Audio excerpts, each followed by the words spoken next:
집착을 내려놓는 삶, 불교의 지혜와 실생활. 안녕하세요, 여러분. 오늘도 영상을 시청해 주셔서 정말 감사합니다. 혹시 요즘 뭔가에 너무 매달려서 마음이 힘드셨던 적이 있으신가요? 새로 산 물건이 금세 시시해지거나 가족이나 동료가 내 뜻대로 안 되어서 속상하거나 내 생각이 받아들여지지 않아서 화가 났던 경험 말이에요. 사실 이런 경험들은 우리 모두가 겪는 평범한 일상이죠. 그런데 왜 우리는 이렇게 자꾸 힘들어할까요?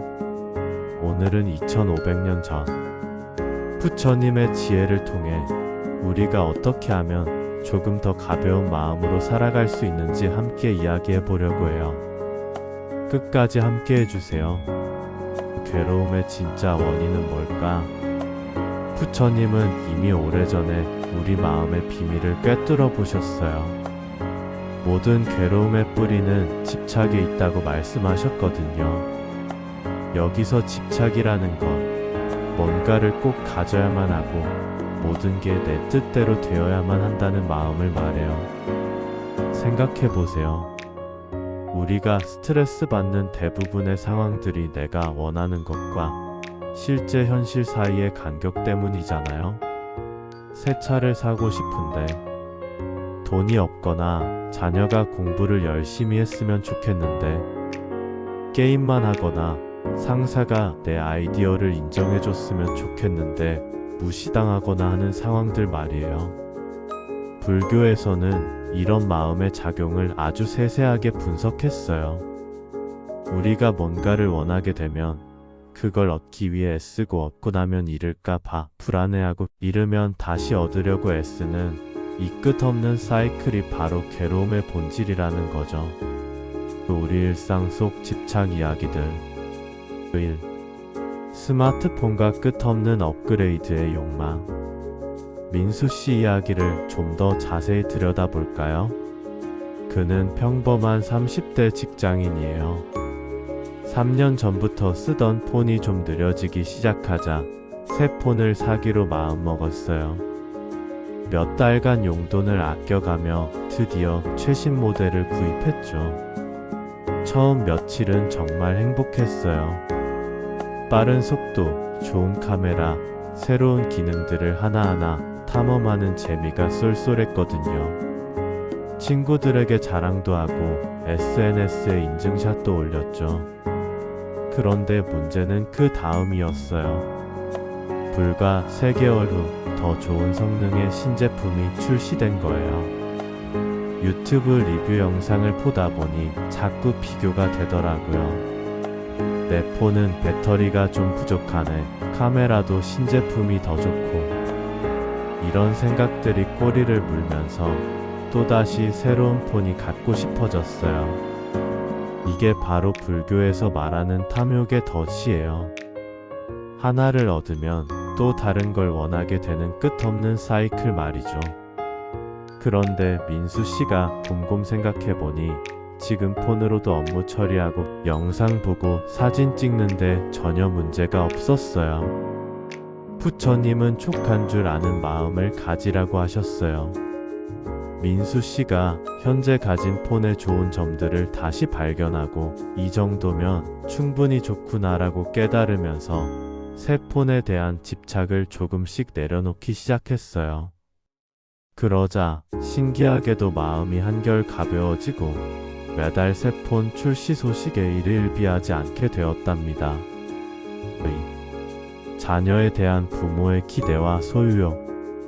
은희 씨는 고3 딸을 둔 엄마예요.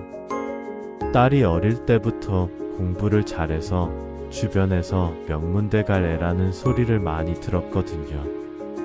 그러다 보니 자연스럽게 우리 딸은 꼭 좋은 대학에 가야 해라는 생각이 마음속 깊이 자리 잡았어요. 매일 딸의 성적을 체크하고 조금이라도 떨어지면 밤잠을 못 이룰 정도로 속상해했어요. 모의고사 날이면 은희 씨가 더 떨리고 성적표를 받는 날에는 마치 자신이 시험을 본 것처럼 심장이 두근거렸죠. 그런데 이런 마음이 정작 딸에게는 큰 부담이 되고 있었어요. 딸은 엄마 눈치를 보느라 자신이 정말 하고 싶은 것이 뭔지도 모르게 되었고, 성적이 조금만 떨어져도 엄마를 실망시켰다는 죄책감에 시달렸어요. 부처님은 모든 것은 인연으로 이루어진다고 하셨어요.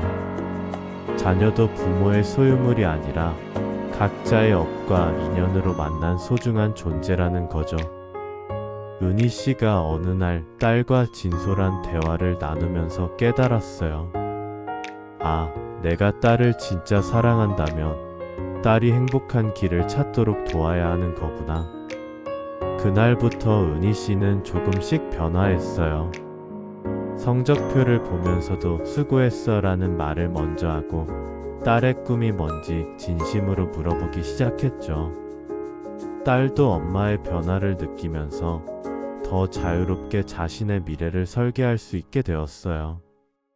결과적으로 둘 다 훨씬 평온한 마음을 갖게 되었답니다. 3. 직장에서의 고집과 자존심.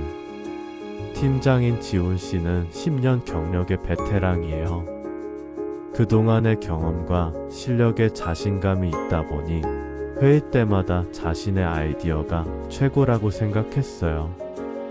후배나 동료들이 다른 의견을 내면 왜인지 기분이 나빠지고 내가 틀릴 리 없는 데라는 생각에 사로잡혔죠. 어느 날 중요한 프로젝트 회의에서 큰 갈등이 벌어졌어요. 지훈 씨는 어안을 강력히 주장했는데 젊은 팀원이 비안을 제시한 거예요. 지훈 씨는 내심 경험도 부족한 애가 뭘 안다고라는 생각이 들면서 자신의 의견을 더욱 고집했어요. 결국 회의는 토론이 아니라 감정 싸움이 되어버렸고 팀 분위기는 어수선해졌죠. 프로젝트 진행도 늦어지고 팀원들과의 관계도 어색해졌어요. 지훈 씨 자신도 매일 스트레스를 받으며 왜 저 애들은 내 말을 안 들을까? 라고 고민했어요. 이런 상황이 한 달 정도 지속되다가 지훈 씨는 문득 깨달았어요. 불교에서 말하는 악연, 즉 내가 옳다는 고정관념에 너무 사로잡혀 있었던 거죠. 부처님은 모든 것은 변하고 절대적인 것은 없다고 가르치셨는데 지훈 씨는 자신의 생각만이 절대적이라고 믿고 있었던 거예요. 그래서 다음 회의에서는 마음가짐을 완전히 바꿔봤어요. 내 생각도 틀릴 수 있구나라고 인정하고 팀원들의 의견을 진심으로 들어보기 시작했죠. 신기하게도 젊은 팀원의 비안에도 정말 좋은 아이디어들이 많더라고요. 결국 어안과 비안을 조합한 시안이 나왔고 그게 프로젝트 성공의 핵심이 되었어요. 4. 외모와 타인의 시선에 대한 집착. 직장인 수연 씨는 늘 자신의 외모가 신경 쓰였어요. 아침마다 거울 앞에서 1시간씩 화장하고 옷을 여러 번 갈아입으며 오늘 이 옷이 나한테 어울릴까? 고민했죠. SNS에 셀카를 올리면 좋아요 개수를 하루 종일 체크하고 댓글 하나하나에 일희일비했어요. 특히 동창회나 모임이 있는 날에는 몇 주 전부터 스트레스를 받았어요. 다들 나를 어떻게 볼까? 살이 좀 쪘는데 어떡하지? 이런 생각들 때문에 정작 만남 자체를 즐기지 못했거든요. 어느 날 수연 씨는 불교 강의를 듣게 되었어요. 그곳에서 외모에 대한 집착도 괴로움의 원인이라는 이야기를 들었죠. 부처님은 아름다움과 추함은 마음이 만든 것이라고 하셨다고 해요. 수연 씨는 한 번씩 이런 실험을 해보기 시작했어요. 화장을 평소보다 간단히 하고 나가보거나 SNS에 꾸미지 않은 자연스러운 모습을 올려보는 거였죠. 처음엔 불안했지만 시간이 지나면서 사람들은 내 외모보다는 내가 어떤 사람인지에 더 관심이 있구나라는 걸 깨달았어요. 또 돈과 성공에 대한 강박. 회사원 철수 씨는 늘 돈 걱정이 많았어요. 월급 날만 기다리고 통장 잔고를 수시로 확인하며 언제쯤 내 집을 살 수 있을까 고민했죠. 동기들이 승진하거나 이직으로 연봉을 올리는 소식을 들으면 왠지 자신만 뒤처지는 것 같아서 초조했어요. 특히 SNS에서 친구들의 해외여행 사진이나 새 차 인증샷을 보면 괜히 기분이 우울해졌어요. 나는 언제쯤 저렇게 살 수 있을까? 내가 너무 못 사는 건 아닐까? 이런 생각들이 머릿속을 맴돌았죠. 철수 씨의 이런 마음도 사실 집착에서 비롯된 거예요. 부처님은 비교하는 마음이 괴로움을 낳는다고 하셨어요. 철수 씨가 다른 사람들과 자신을 계속 비교하면서 더 많이, 더 빨리를 추구하다 보니 현재의 행복을 놓치고 있었던 거죠. 그래서 철수 씨는 한 가지 실험을 해봤어요. 한 달 동안 매일 저녁 오늘 내가 가진 것들 중 감사한 것 3가지를 적어보는 거였어요. 처음엔 이런 게 무슨 소용이야? 라고 생각했지만 점점 지금 가진 것들의 소중함을 발견하게 되었어요. 건강한 몸, 따뜻한 가족, 안정적인 직장. 생각해보니 이미 충분히 행복할 조건들을 갖고 있더라고요. 일상에서 집착 내려놓는 구체적인 방법들. 1. 마음 챙김 연습하기. 집착을 내려놓는 첫 번째 단계는 내 마음을 알아차리는 거예요. 부처님께서 강조하신 정령, 즉 마음 챙김 말이죠. 아침에 일어나서 5분이라도 조용히 앉아서 내 마음을 들여다보는 시간을 가져보세요. 오늘 나는 뭘 꼭 가져야 한다고 생각하고 있나? 누군가가 내 뜻대로 해주길 바라고 있나? 무엇 때문에 불안하거나 화가 날까? 이런 질문들을 스스로에게 해보는 거예요. 처음엔 답이 잘 안 나올 수도 있어요. 그래도 괜찮아요. 중요한 건 내 마음을 관찰하려는 마음가짐 자체거든요. 매일 조금씩 연습하다 보면 점점 내 감정의 패턴을 알아차리게 될 거예요. 소소한 것부터 놓아보기. 거창한 건 아니에요. 작은 것부터 시작하면 돼요. 옷장을 정리하면서 이 옷 없어도 괜찮지 뭐하고 기부해보는 것부터 시작해보세요. 처음엔 아깝다는 생각이 들 수도 있지만 막상 없어도 불편하지 않다는 걸 깨달으면서 소유에 대한 집착이 줄어들어요. SNS에서 좋아요, 개수에 신경 쓰지 않아 보는 것도 좋은 연습이에요. 포스팅하고 나서 몇 시간 동안 휴대폰을 멀리 두고 다른 일에 집중해 보세요. 처음엔 궁금하겠지만 점점 타인의 평가에 덜 의존하게 될 거예요. 음식을 주문할 때도 이걸 꼭 먹어야 해라는 생각 대신 뭐든 맛있게 먹으면 되지라는 마음으로 메뉴를 고르는 연습을 해보세요. 작은 선택의 순간순간에서 집착을 내려놓는 연습을 하는 거죠. 3. 감정이 일어날 때의 대처법. 화가 나거나 속상할 때가 있다면 잠깐 멈춰서 이렇게 물어보세요. 지금 내가 뭔가에 너무 매달리고 있구나. 이 감정의 뒤에 어떤 집착이 숨어 있을까? 예를 들어, 친구가 약속을 취소했을 때 화가 난다면 친구는 내 뜻대로 행동해야 한다는 기대에 집착하고 있는 건 아닌지 살펴보는 거예요. 상사가 내 의견을 무시했을 때 속상하다면 내 의견은 반드시 받아들여져야 한다는 생각에 매달리고 있는 건 아닌지 돌아보는 거죠. 이럴 때 깊게 숨을 들이쉬고 내쉬면서 괜찮아, 놓아도 되라고 속으로 말해보세요. 마법처럼 당장 모든 게 해결되지는 않겠지만 마음이 조금씩 가벼워지는 걸 느낄 수 있을 거예요. 4. 감사 일기 쓰기. 매일 저녁 잠들기 전에 오늘 내가 가진 것들 중 감사한 것 3가지를 적어보세요. 거창한 것일 필요 없어요. 오늘 맛있는 점심을 먹었다. 버스를 놓치지 않고 탔다. 동료가 친절하게 도움을 줬다. 이런 소소한 것들도 충분해요. 이 연습을 하다 보면 우리가 이미 얼마나 많은 걸 갖고 있는지 깨닫게 돼요. 항상 없는 것, 부족한 것에만 집중하던 마음이 이미 가진 것들로 향하게 되거든요. 이게 바로 불교에서 말하는 치족의 실천이에요. 명상과 호흡수행. 하루 10분이라도 명상하는 시간을 가져보세요. 복잡한 방법은 필요 없어요. 편안한 자세로 앉아서 숨이 들어오고 나가는 것에만 집중하는 거예요. 생각이 자꾸 딴 곳으로 가더라도 괜찮아요. 아, 지금 다른 생각을 하고 있네라고 알아차리고 다시 호흡에 집중하면 돼요.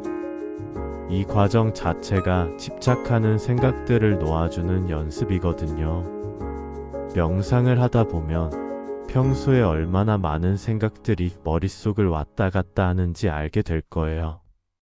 그리고 그 생각들 대부분이 이래야 해, 저래야 해 하는 집착들이라는 것도 깨닫게 되죠.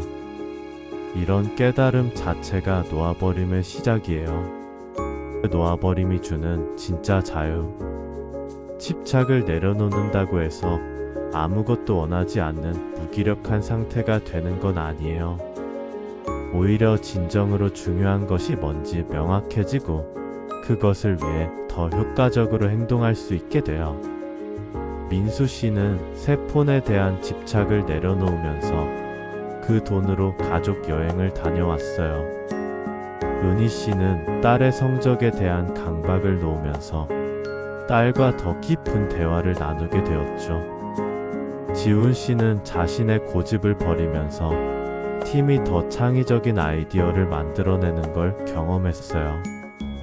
이처럼 집착을 내려놓으면 에너지가 진짜 중요한 곳에 집중될 수 있어요. 불필요한 걱정과 스트레스가 줄어들면서 삶의 질이 훨씬 높아지는 거죠. 자주 하는 질문들. 그럼 아무 욕심도 없이 살아야 하나요? 아니에요. 적당한 욕구와 목표는 삶의 원동력이 될 수 있어요. 문제는 그것에 집착할 때 생기는 거죠. 예를 들어 승진하고 싶다는 목표는 좋지만 반드시 승진해야만 행복할 수 있다는 생각에 사로잡히면 괴로워져요. 목표는 방향일 뿐 그 결과에 내 행복을 완전히 맡기지 않는 게 중요해요. 집착을 놓으면 나태해지지 않을까요? 오히려 반대예요. 집착할 때는 결과에 대한 불안 때문에 제대로 집중하기 어려워요. 하지만 결과에 대한 집착을 놓고 과정에 집중하면 더 효율적이고 창의적으로 일할 수 있어요. 스포츠 선수들도 결과는 신경 쓰지 말고 경기에만 집중하라고 하잖아요. 같은 원리예요. 그 마음이 가벼워지는 순간들. 집착을 조금씩 내려놓다 보면 일상에서 작은 기적 같은 순간들을 경험하게 돼요. 지하철에서 자리를 못 앉았을 때도 꼭 앉아야 해라는 생각을 놓으면 서 있는 것도 나쁘지 않다는 걸 깨달아요. 오히려 창밖 풍경을 더 잘 볼 수 있고 책을 읽거나 음악을 들으며 여유를 즐길 수 있거든요. 비가 와서 계획이 취소되었을 때도 계획대로 되어야 해라는 집착을 놓으면 실내에서 보내는 시간의 소중함을 발견할 수 있어요. 가족과 더 많은 대화를 나누거나 평소 못 읽던 책을 읽거나 그냥 아무것도 안 하고 쉬는 것의 달콤함을 맛볼 수 있죠. 집착 내려놓기 이렇게 시작해보세요. 1. 하루 한 번 마음 점검하기. 점검하기 저녁에 오늘 내가 뭔가에 너무 매달렸던 순간이 있었나? 라고 되돌아보세요. 작은 것부터 놓아보기. 꼭 필요하지 않은 물건 하나씩 정리하거나 평소 고집하던 작은 습관 하나를 바꿔보세요. 3. 비교 줄이기. SNS 시간을 줄이고 다른 사람과 나를 비교하는 횟수를 의식적으로 줄여보세요. 4. 괜찮다 말하기. 계획이 틀어지거나 원하는 대로 안 될 때 괜찮아. 이것도 나쁘지 않네라고 말해보세요. 5. 호흡에 집중하기. 집착하는 생각이 떠오를 때마다 깊게 숨을 쉬며 지금 이 순간에 머물러 보세요. 놓아버림이 주는 선물들.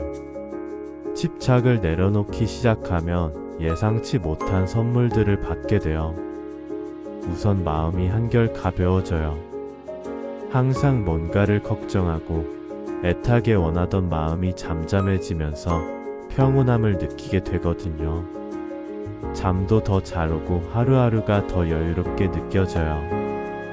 관계도 좋아져요. 상대방이 내 뜻대로 해주길 바라는 마음이 줄어들면서 있는 그대로의 모습을 받아들이기 쉬워지거든요. 가족, 친구, 동료들과의 갈등이 줄어들고 더 깊은 소통이 가능해져요. 창의력도 늘어나요. 이래야 해, 저래야 해 하는 고정관념에서 벗어나면서 새로운 관점으로 문제를 바라볼 수 있게 되거든요. 이래서도 더 유연하고 효과적인 해결책을 찾을 수 있어요. 여기까지 긴 이야기 들어주셔서 정말 고맙습니다. 오늘 함께 나눈 이야기가 여러분의 일상에 작은 도움이 되었으면 좋겠어요. 부처님의 가르침은 버리면 자유롭고 버리면 가볍다는 거예요. 무거운 짐을 한가득 들고 다니다가 내려놓으면 얼마나 후련한지 아시죠? 마음의 집착도 마찬가지예요. 오늘 밤 잠들기 전에 오늘 하루 내가 너무 집착했던 게 뭐가 있을까? 라고 되돌아보는 시간을 가져보세요. 그리고 내일은 조금 더 가볍게 살아볼까? 하고 다짐해보는 거예요. 한 번에 모든 걸 바꾸려고 하지 마세요.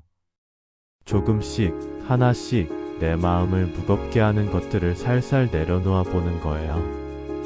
이렇게 하루하루 작은 실천을 쌓아가다 보면 어느새 마음이 한결 편안해진 자신을 발견하게 될 거예요. 그게 바로 불교의 지혜가 우리 삶 속에서 꽃피는 순간이랍니다. 여러분 모두 오늘보다 내일이 조금 더 가벼운 하루가 되시길 바라요. 영상이 도움이 되셨다면 구독과 좋아요, 그리고 댓글로 여러분의 생각도 들려주세요.